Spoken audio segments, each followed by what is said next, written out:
home, not so sweet home.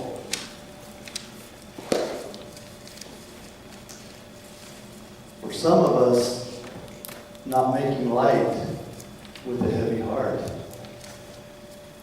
it's not always easy to go home. Home. Home began at creation.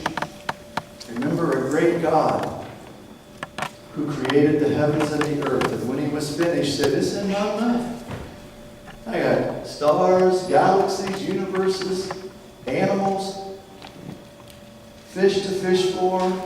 I got everything I need." And God's like, "That's not enough." So he knelt down in the dirt, made a man. Now it's God and the man, and they're fellowshipping together, they're enjoying life together, and not long, God sees it in the man, something missing for him. Something missing for him. So he knocks the guy out, takes out a rib, and forms woman. Home. He created a home. Not long after he created that home, he began to add to that home little ones. And together they built home.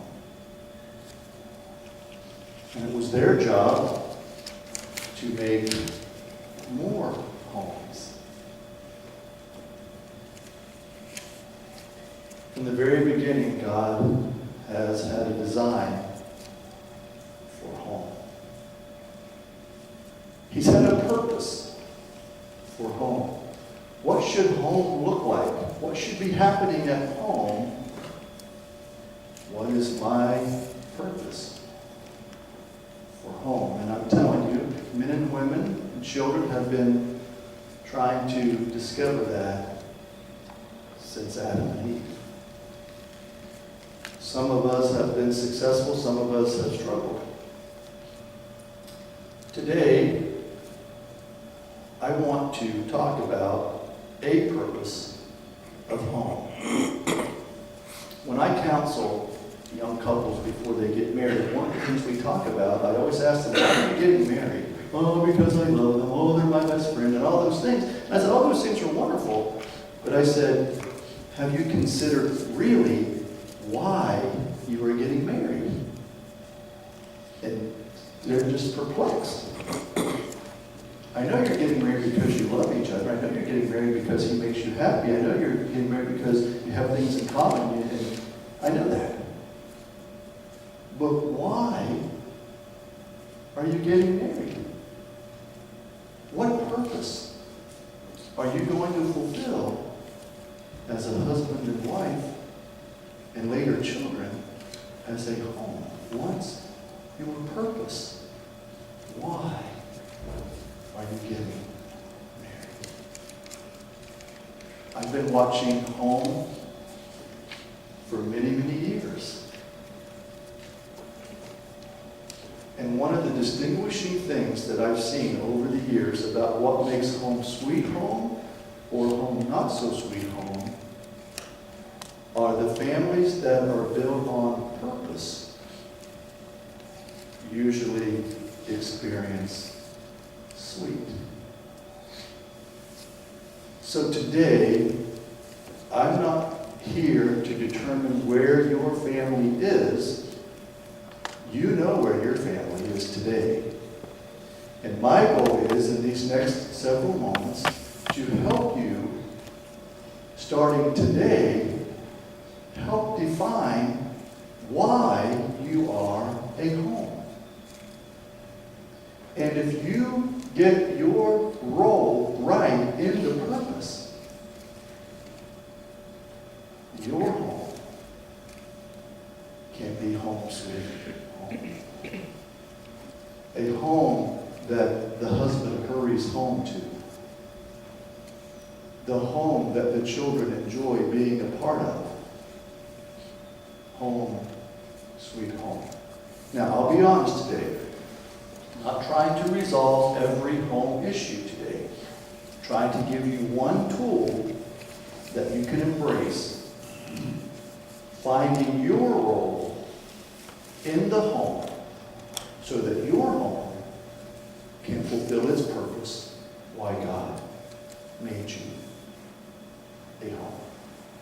All right? Let's get started. Today's topic is God's plan, His plan through family.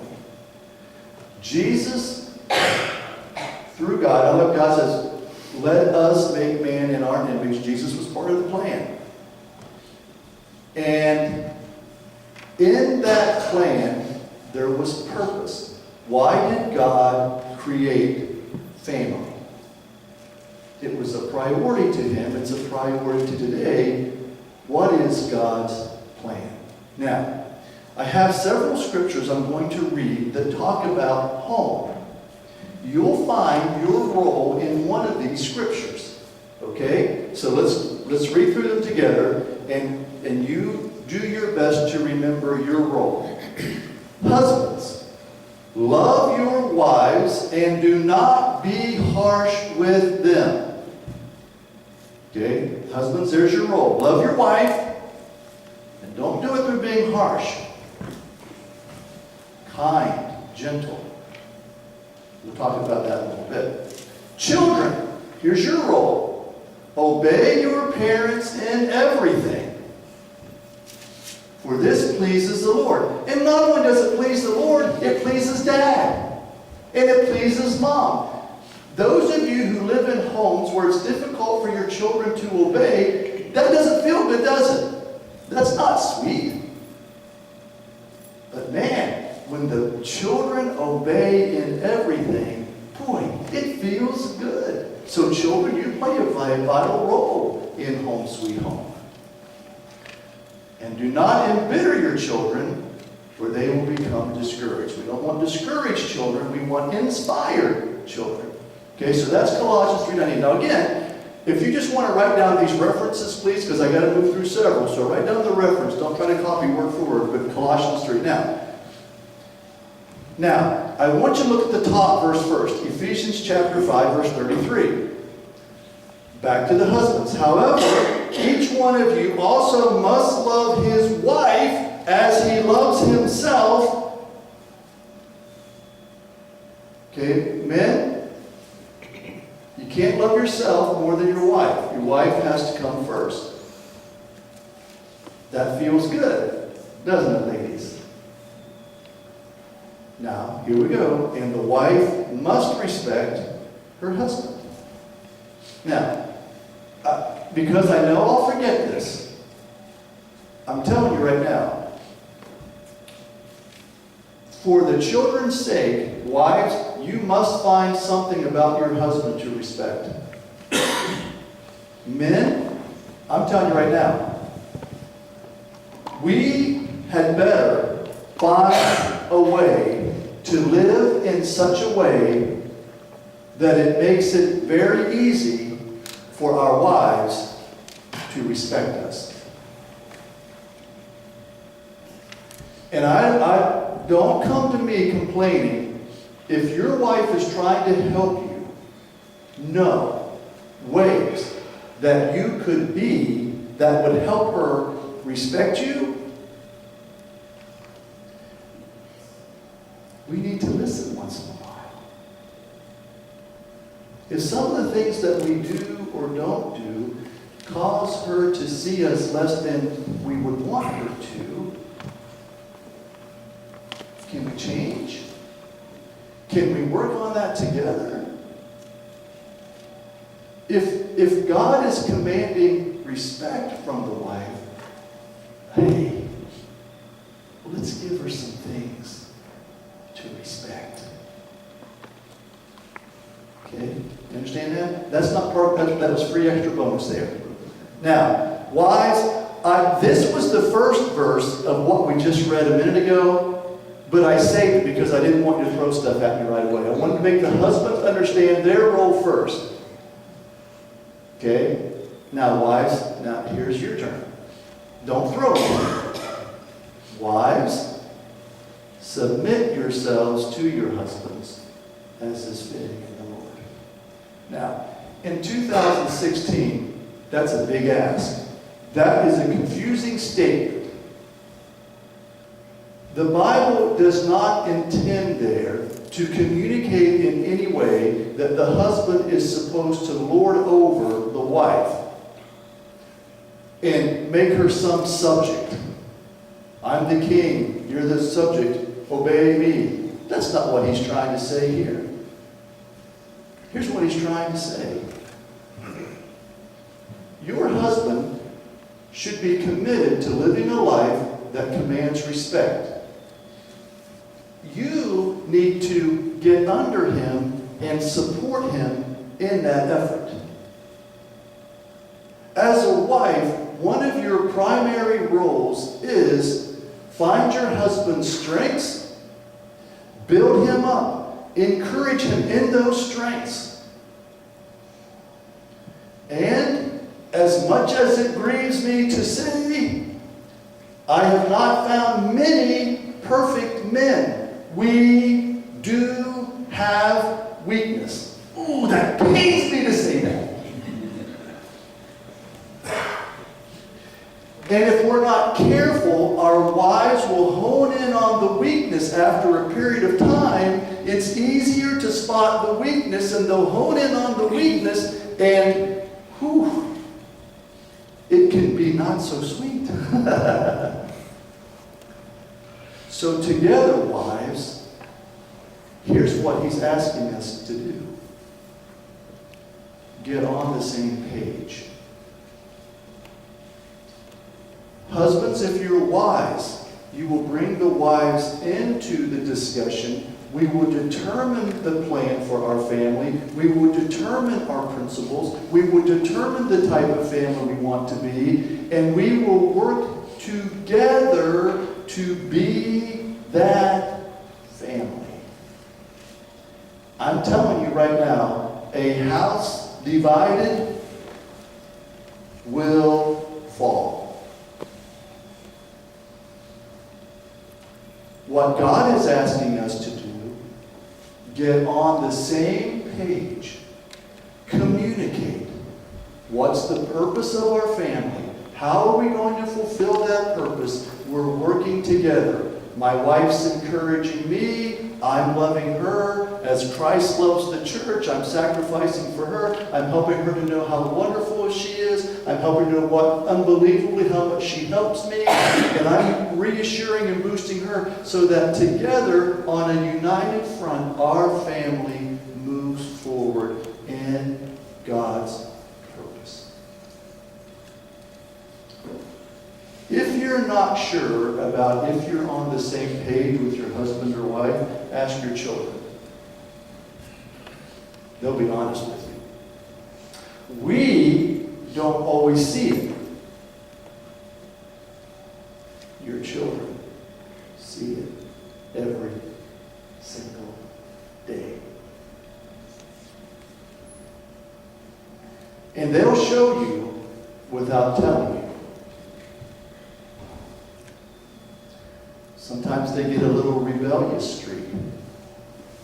It's because they're lacking the comfort coming from, my mom and dad won't look on the same page here. And it causes concern. And sometimes they act out because they see we're not on the same page, we're not moving together here. So anyway, I can't take too much time in this. I'm just letting you know, when it talks about wives submitting to your husbands, that's about talking about, let's get together. Make sure we're on the same page.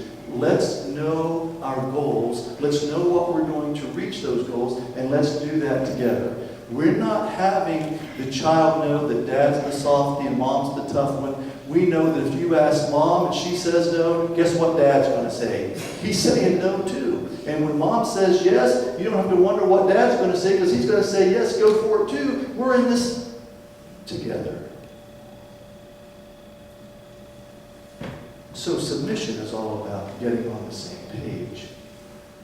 Unity is the word I would use there. Now, let's move on to the lesson. Ready? Honor your father and mother as the Lord your God has commanded you, so that you may live long and that it may go well with you in the... Now, you children who have heard your daddy say this, I brought you into the world, and I take you right out of the world. Almost every kid's heard that. You either straighten up and lock you out. That's where it says. Honor your mom and dad. They won't threaten to kill you. That's what... Hey,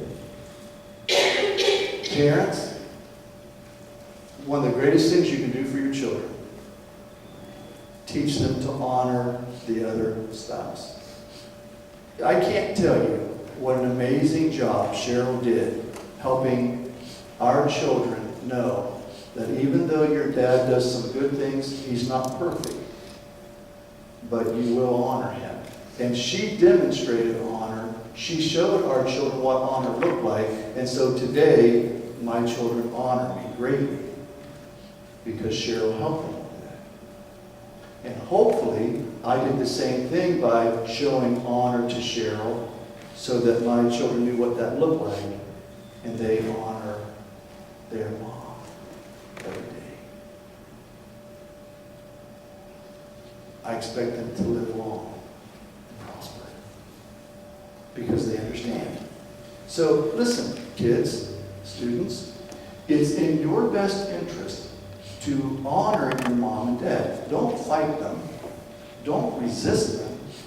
Honor them. Find ways to make them happy. Find ways to please them, because then you invite God's blessing into your life. That's an awesome secret for kids. Now, how's all this happen? Look, next. Here's the whole key. Here's the purpose of family. Tell it to your children, and let your children tell it to their children, and their children to the next generation. Your purpose is to build a legacy of home, sweet home. You teach your children, your family become a family that honors God. As you teach your children, as you train your children, guess what? Now they're in a position to train their children. Now, I've said it many times. I don't use the word I can't wait to have grandchildren. I can wait. I'm willing to wait. But when I have grandchildren, I'm excited to see how those grandchildren are going to turn out and what a blessing they're going to be, because I'm expecting that my children will tell their children. And this legacy that we've built as a family will be passed on. And then passed on. And then passed on. Family is about becoming a unit that seeks God, honors Him. We seek and honor Him by loving each other, respecting each other, honoring each other. Getting it so right that we pass it on. And they pass it on. And they pass it on. Now, here's the good news for you. Some of you today came from backgrounds where that was not your legacy. The good news is you get to start it. You get to start it. So there's hope for everyone today. Here we go. I gotta get moving. So far, so good? Are we doing okay over there? Everybody okay? Are you encouraged? Are you sure? You look like you're mad at me right now. You're not mad at me, right? You're looking forward to what I'm going to say. You're so just focused on that. That's why you're... Okay, I won't say you're frowning, but it's not good. It's not good. Okay. This corner back here, I'm glad you're here today. You're smiling. Keep it up. Keep it up. Okay. Now listen. Here we go. Let's talk about your purpose, how we bring this purpose to reality, all right? Here we go. It's not too late. Some of us are children. some are mom and dad, some of us are young married, some of our kids are a little bit older, some of us are grandparents. We all have a purpose. Here we go. God's plan for the family begins with this. Point them in the right direction. I love this. Parents, are you listening to me today? Start children off on the way they should go, and even when they are old, they will not turn from it. Your role, Dad and Mom, is pointing your wonderful children in the right direction. And I'm going to tell you today how important it is when you start them in the right direction, how important that is.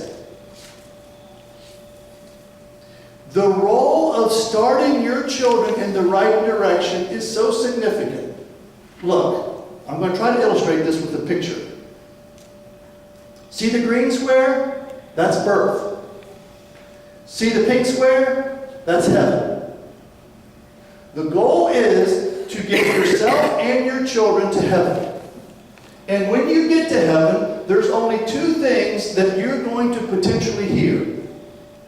One of these two things, you and your children will hear.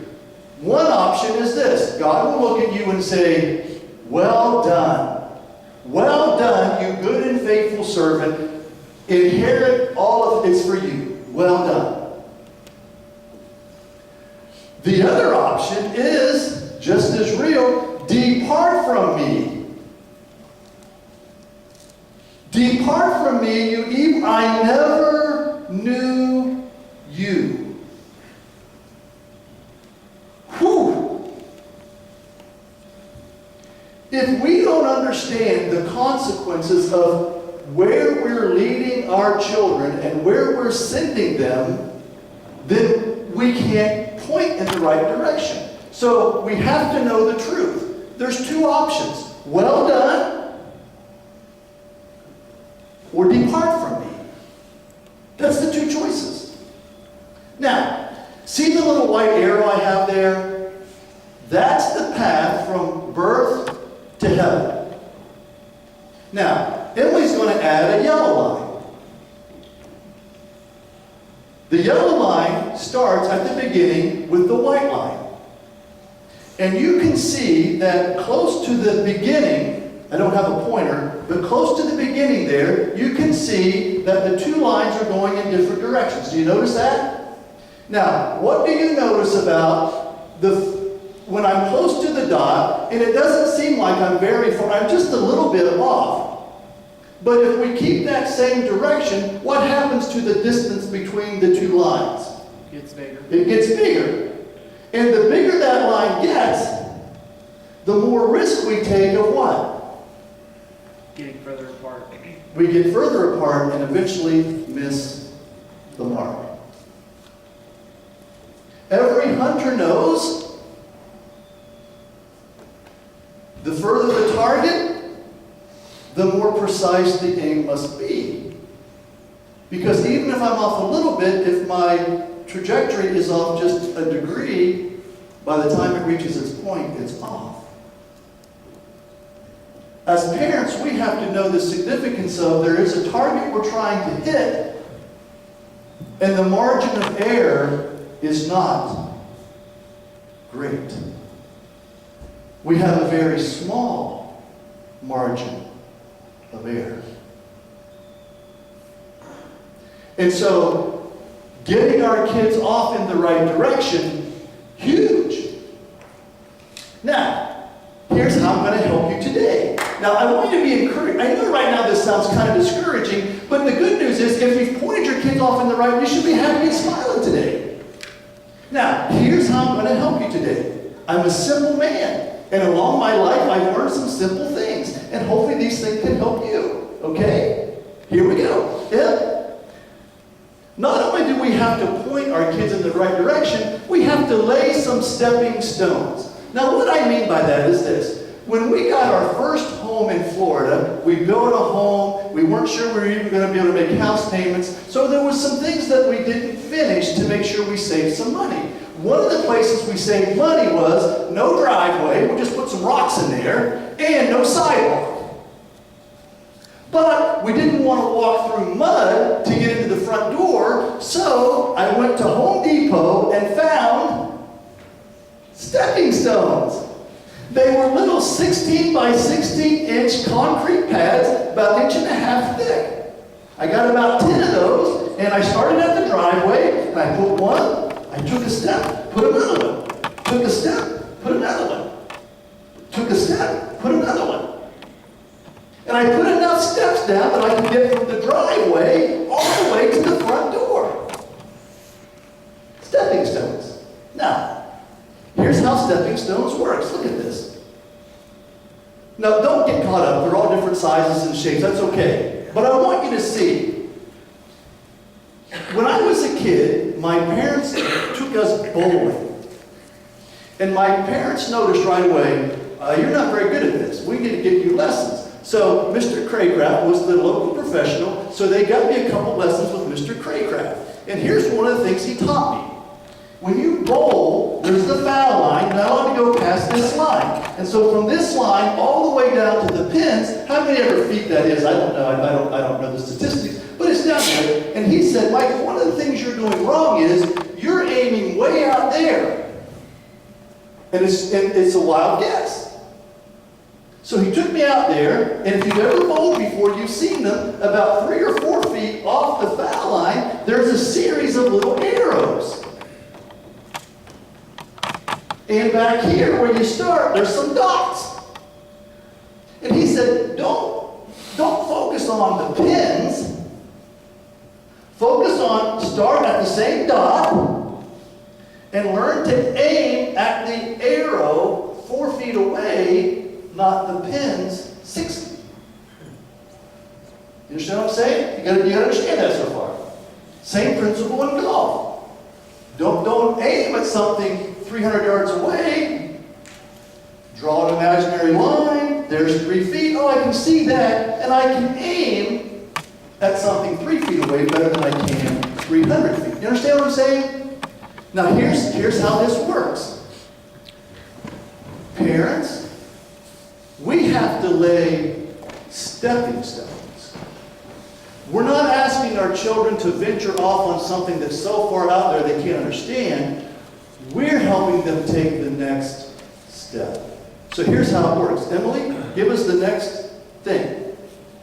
Parents, please write this down. And children, I want you to write this down because I want you to know what your children are trying to teach you.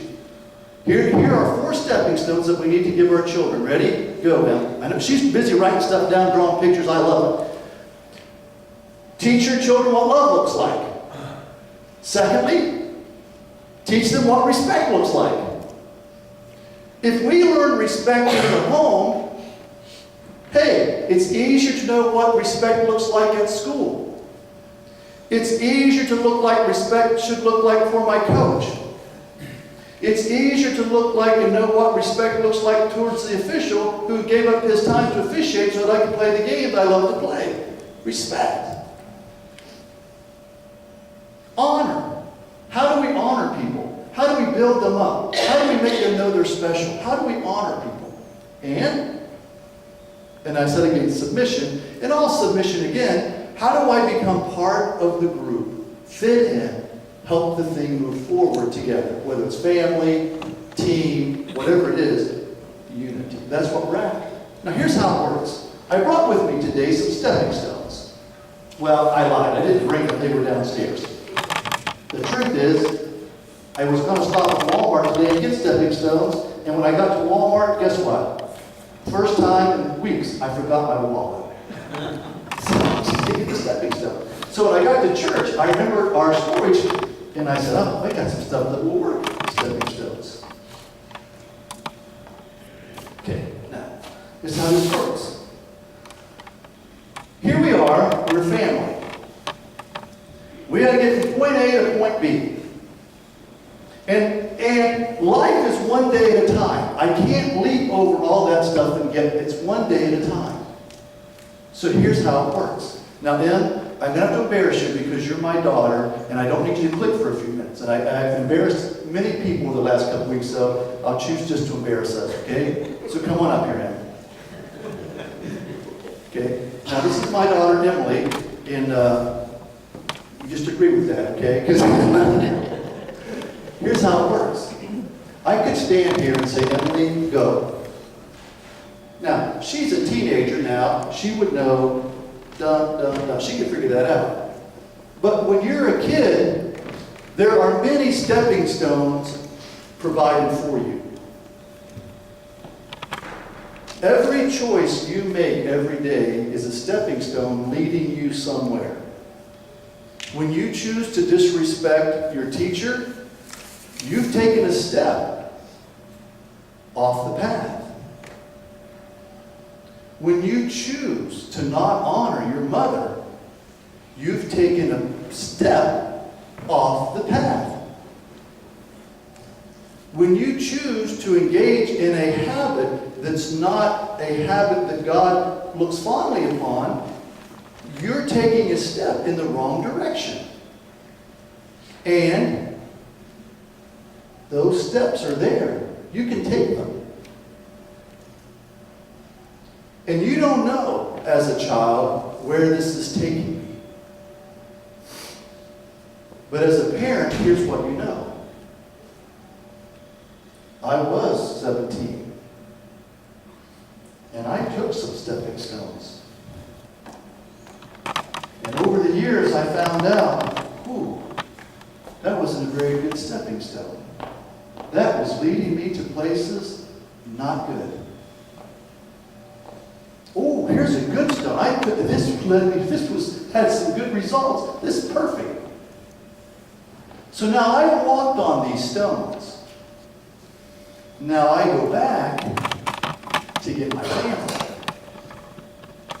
And I teach my family, look, honey, no, don't come yet. Our goal is to get way out there. But I'm telling you, as your dad, this is a good step. Won't you come with Dad? I didn't tell her which stone to take. I didn't tell her this is a good stone, bad stone. I said, Dad's been down the path before. Come and stand on this with Dad. Now, stay right here, honey. Because Dad wants you to know, as you get older, there's more steps. And Dad knows that's a bad one. Don't go there. But I know this is a good one. Follow Dad to this step. And my daughter never has to wonder, is he leading me in a good step?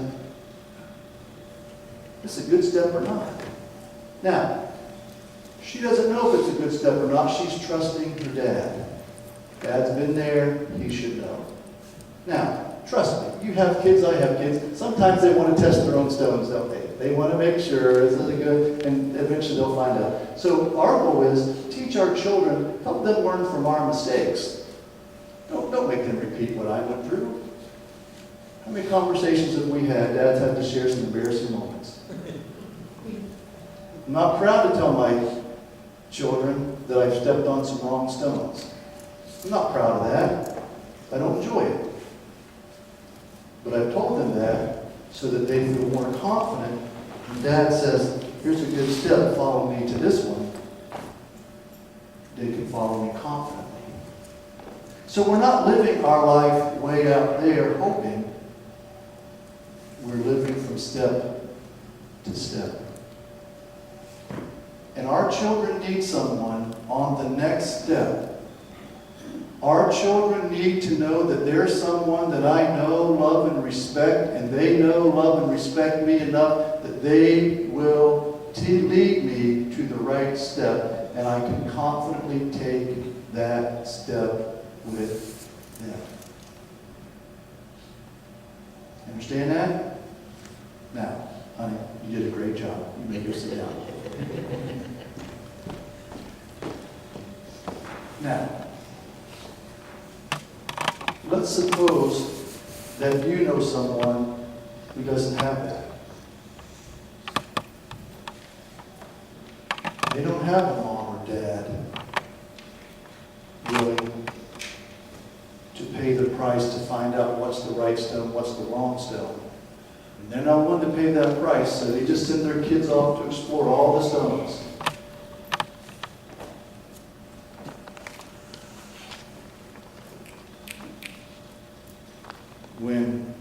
girls were growing up through Lighthouse Community Church. They had mom and dad. They had Stephanie and Tracy. And my girls had two girls a little bit older than them who had been down some stones themselves, and they could confidently say, girls, follow me to this stone. Girls, follow me to this stone.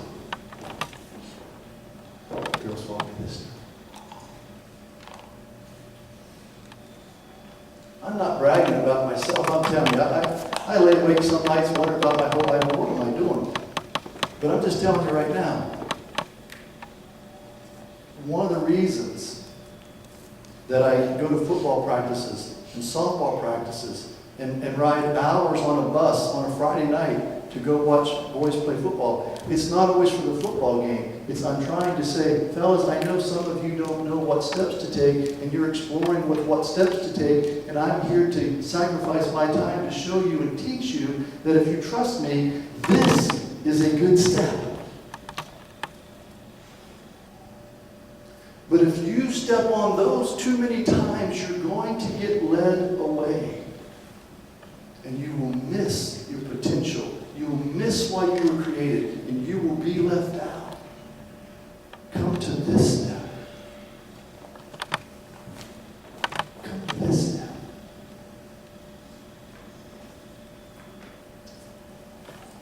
I tell you, New Martinsville better be grateful. Will and Rachel showed up. And there's a young couple that our teenagers can look to and say, here's some good steps. And we'll make it fun. We'll make it exciting. If you come, we'll teach you what steps. Follow us on these steps. Lighthouse Community Church, we have some of the greatest teachers. The Andersons, Jeremy, Candy, Cheryl, Jill, Steph. They're wonderful, loving people who don't just love what they're teaching, but they love who they're teaching. And they understand we're not just teaching from a book. Here's an example you can follow. Here are the steps. Follow me. Parents, your life will have so much meaning if you understand part of your purpose is not to just let your kids go explore all the rocks. Your job is to love them, to find out the right rocks, get to those rocks, and then help your children get to those rocks so that you can keep them on the path one step at a time. We can focus on love, respect, honor, and submission. You'll get your kids some amazing places. Quickly write this down. I'm going to wrap this up in 1 minute. Go. Your family must be anchored in obedience. Every day your family should be huddled together somewhere praying, God, lead us today. Lead us today, God. What is it that you want our family to be involved in today? Lead us. You have to love April. Every once in a while I teach 4 periods in Magnolia, and I tell all 4 periods, tomorrow you can bring cookies. Tomorrow you can bring cookies. And every day it's the same. The next day comes, first period, no cookies. Second period, cookies. Because Austin runs home and says, Mom, we need cookies. And she knows part of her purpose is to make Mr. Shank happy by bringing a cookie. It's a simple purpose, but she's committed to her purpose, and she's very good at her purpose. It makes her smile, it makes me smile. So I have a cookie second period. Third period, no cookies. Fourth period, no cookies. But we have someone who understands your purpose. Understand what it is your family can do to help someone get to the right step. We'll talk more about that because now I only have 10 seconds. Go. But I gave them this command, obey me and I will be your God. and you will be my people. Walk in obedience to all I command, that it may go well with you. You want it to go well? It only comes by obedience. Last point. Here we go. I promise we're almost done. Don't you wish this could be a whole day instead of 45 minutes? Hey, leave your family a New Heights legacy. Dream big with your family. Never let your family settle for where we are. Learn together, grow together, step up together. Accomplish more next year than you did last year. Find a better way to help next year. Improve what you're doing next year. Do it better than you did last year. Let your kids know there's some big things we can do. Hey, I want to tell you something right now. I'm just telling you the truth. I'm just being honest. It's fun to win sectionals. Yay, we won sectionals. It's even better when you win regionals. Yay, we won regionals. But you know when you get all the attention? When you win state. There's always something bigger. There's always a better way. I got to go. You have to go. Thank you for paying attention. Stand with me.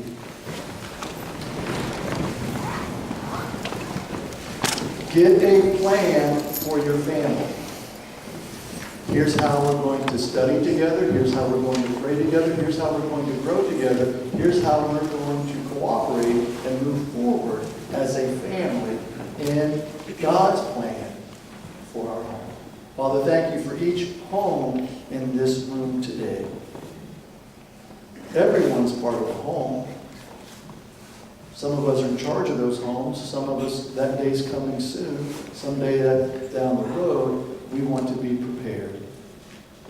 Guide us as husbands, wives, and children, helping us to know our role, to seek to become the very best at it, so that our home can not only be a home sweet home, but a home that's pleasing to you and points us to well done, thy good and faithful servant.